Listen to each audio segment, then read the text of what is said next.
মায়া মায়া জিনিসটা খুব খারাপ, তাই না? কোনো জিনিস বা কোনো মানুষের প্রতি যদি একবার মায়া জন্মে যায়, তারপর সেটাকে হারিয়ে ফেলতে খুব কষ্ট হয়, তাই না? নমস্কার, আমি প্রিয়াঙ্কা। গল্পবাহন চ্যানেলে আপনাদের স্বাগত জানাই। আজ আপনাদেরকে শোনাবো গল্প মায়া। গল্প লেখা ও গল্প পাঠে আমি প্রিয়াঙ্কা। গল্পটি শেষ অবধি শোনার অনুরোধ রইল। শুরু করছি আজকের গল্প মায়া। 51বর্তী পরিবারের মেয়ে জিয়া বাড়ির পাশের প্রাইমারি স্কুলটাতে পড়াশুনো করত। এখন তার 10 বছর বয়স। বাজারের বড় হাই স্কুলে ক্লাস 5-এ ভর্তি হয়েছে জিয়া। নতুন স্কুল, নতুন ক্লাস, বেশ মনটা ফুরফুরে জিয়ার। মেয়েটা পড়াশুনোতেও বেশ ভালো। এই 1 সপ্তাহ হচ্ছে সে স্কুল যাচ্ছে। স্কুল থেকে ফেরার পথে গ্রামের রাস্তায় ঢোকার মুখেই একটা বিরাট শিমুল গাছ পড়ে। সে প্রতিদিনই দেখে একটা থুরথুরে বুড়ি ওই শিমুল গাছটার তলায় বসে থাকে। মনে হয় ভিক্ষে করে। বুড়িটাকে দেখে জিয়ার ভারী মায়া হয়। কেমন যেন মনটা কাঁদে মেয়েটার। খুব নরম মনের মেয়ে জিয়া, মনে খুব মায়া তার। একদিন স্কুল ছুটির পর জিয়া বুড়িটার কাছে গেল।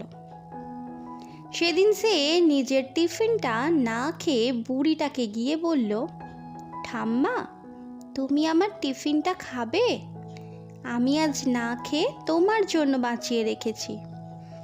বুড়িটা এক গাল হেসে বলল, তুই আমার জন্য খাবার এনেছিস? দে মা, দে, খাবো, দে। জিয়া খুশি হয়ে নিজের টিফিনটা ব্যাগ থেকে বের করে বুড়িটার দিকে এগিয়ে দিল। বুড়িটা পরম তৃপ্তিতে টিফিনটা খেয়ে নিল। এরপর থেকে প্রত্যেক দিন জিয়া বুড়িটার জন্য কিছু না কিছু খাবার নিয়ে আসে। কখনো টিফিন থেকে বাঁচিয়ে, কখনো বা দোকান থেকে কিনে। বুড়িটার কাছে বসে গল্প করে বেশ কিছুক্ষণ, তারপর বাড়ি চলে যায়।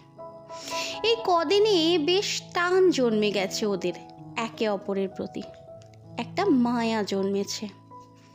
বুড়িটাও জিয়াকে খুব ভালোবাসে। কোনোদিন জিয়া স্কুল যেতে না পারলে তার বুড়ি ঠাম্মার খুব মন খারাপ হয়। পরদিন তাকে দেখে অভিমানের সুরে জিজ্ঞেস করে, কি রে মা, কাল আসিসনি কেন? তোকে না দেখলে আমার মনটা বড্ড খারাপ হয়। তোর শরীর ঠিক আছে তো রে মা? আয় আয়, বস দেখি আমার কাছে, তোর গায়ে মাথায় একটু হাত বুলিয়ে দেই। জিয়া তার ঠাম্মার কোলের কাছে বসে পড়ে। তারপর বলে, তোমার মন খারাপ হচ্ছিল ঠাম্মা? আমারও খুব মন খারাপ হয় তোমার সাথে দেখা না হলে। আসলে কালকে মা জোর করে মামার বাড়ি নিয়ে গেল। আমি যেতে চাইছিলাম না, কিন্তু বুড়িটা বলল, মামার বাড়ি গিয়েছিলিস সে তো ভালো কথা রে মা, মাঝে মধ্যে একটু ঘুরতে গেলে মনটাও ভালো লাগবে। এর কিছুদিন পর জিয়া একদিন জোর করে তাকে শিমুলতলার বুড়ি ঠাম্মাকে নিজের বাড়িতে নিয়ে গেল। সঙ্গে করে কোন ভিখিরিকে নিয়ে এসেছে এই ভেবে বাড়ির লোক জিয়াকে একটু বকাবকি করলো। মা, কাকিমা, জেঠিমা সকলেই বলল, এভাবে যাকে তাকে রাস্তা থেকে ধরে এনেছিস? কার মনে কি আছে কেউ জানে না। তুমি ছেলে মানুষ, মানুষজন চেনো না, ওরকম করে না মা। জিয়া কারোর কথাই শুনতে রাজি না। সে তার ঠাম্মাকে নিজের বাড়িতেই রাখতে চায়, কিন্তু বড়রা ওই বুড়িকে সামান্য কিছু খাবার আর কয়েকটা খুচরো পয়সা দিয়ে বিদায় করে দিল। সাথে জিয়ার মুখ চোরার জেঠিমা বুড়িকে 2-4টে কথাও শুনিয়ে দিল। বুড়ো বয়সে ভীমরতি যেন, ছোট্ট বাচ্চা মেয়ে পেয়ে তার গায়ে মাথায় হাত বুলিয়ে বাড়ির একেবারে ভিতরে ঢুকে এসো। যাও এখান থেকে, যত সব। বুড়িটার চোখের কোণায় জল এসে গেল। জিয়াও খুব কাঁদছে। সে কিছুতেই তার ওই বুড়ি ঠাম্মাকে যেতে দিতে চায় না। এদিকে জিয়ার মা তার হাত ধরে এক প্রকার টেনে হিঁচড়ে ঘরের ভিতর নিয়ে গিয়ে দরজাটা বন্ধ করে দিলেন। বুড়িটার কষ্টে বুকটা যেন ফেটে যাচ্ছে। কাঁদতে কাঁদতে সে চলে গেল। এদিকে সন্ধে থেকে জিয়ার ধুম জ্বর। জ্বরে একেবারে গা পুড়ে যাচ্ছে। জ্বরের ঘোরে জিয়া শুধুই ওই সেই শিমুলতলার বুড়ি ঠাম্মাকেই ডেকে যাচ্ছে। বাড়ির মা, ঠাকুমা, জেঠিমা সকলে জিয়ার এই অবস্থার জন্য সেই ভিখারি বুড়িটিকেই দায় করছে। কে বলছে বুড়ি তুকতাক করেছে, কে বলছে বুড়িটা জাদু টোনা করেছে, কে আবার বলছে বুড়ি ডাইনি। এই গল্প গোটা গ্রামে ছড়িয়ে গেছে।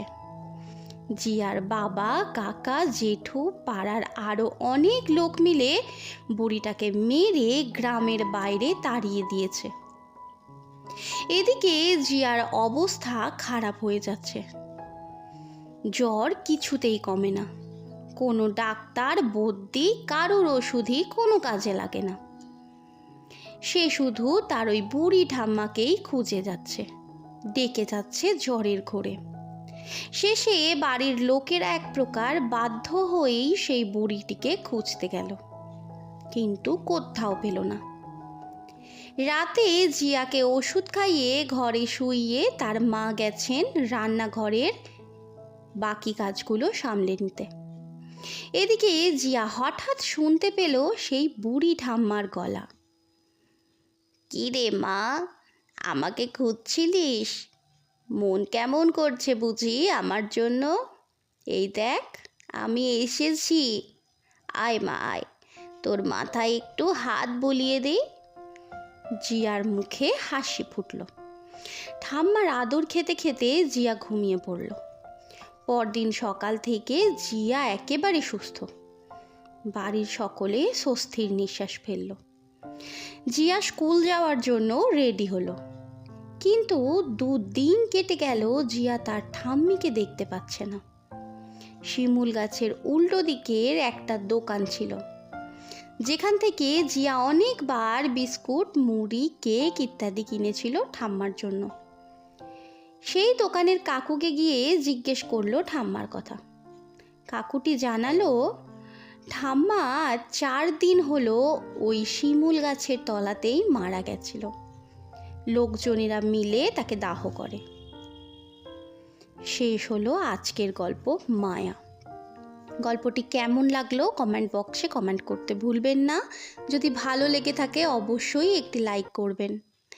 আর আমার চ্যানেলে যদি প্রথম হয়ে থাকেন তাহলে অবশ্যই আমার চ্যানেলটিকে সাবস্ক্রাইব করে পাশে থাকা বেল আইকনটি প্রেস করে দেবেন, যাতে আমার পরবর্তী গল্পটি সবার আগে আপনার ডিভাইসে পৌঁছে যায়। দেখা হচ্ছে পরবর্তী গল্পে। ততদিন ভালো থাকবেন, সুস্থ থাকবেন। নমস্কার।